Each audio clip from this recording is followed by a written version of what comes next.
আমি তৃপ্তি নিয়ে চলে এসেছি নতুন আরেকটা ব্লগ ভিডিও। তো সেই দিন ল্যাবের সমস্ত কাজ কমপ্লিট করার পর আমার মনটা না কেমন একটা চটপটা টাইপের কিছু খেতে ইচ্ছে করছিল। কিন্তু দুঃখের বিষয় একটাই যে আমি বাজারের খাবার খেতে একদম পছন্দ করি না।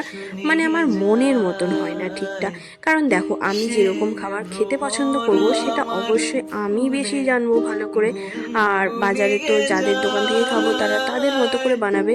তাই আমার ঠিক ব্যাপারটা পোষায় না, তার জন্য আমি নিজেই সব কিছু বানাতে পছন্দ করি।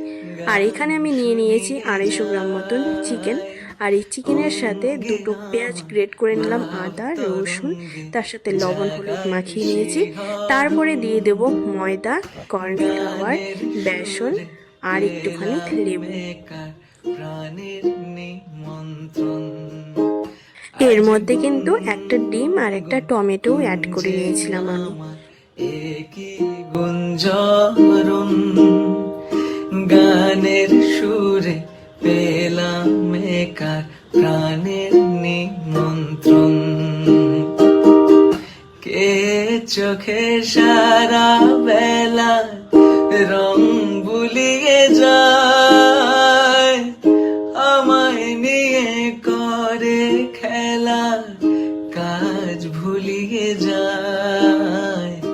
এই তো প্রথম জীবনে আজ হারিয়ে গেল মন, গানের সুরে পেলাম একার প্রাণের।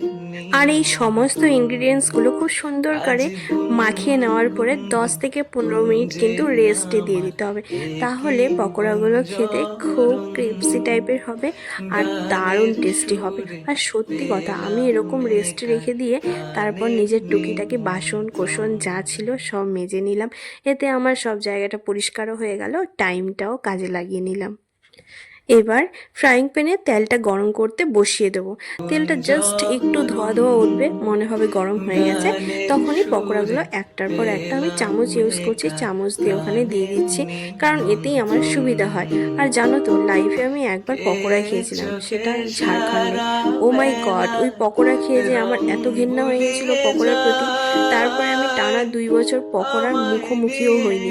কিন্তু দেখো, এখন এই ঠান্ডার সময় আমি যখন নিজে পকোড়া বানাই, এত টেস্টি হয় খেতে কি বলবো।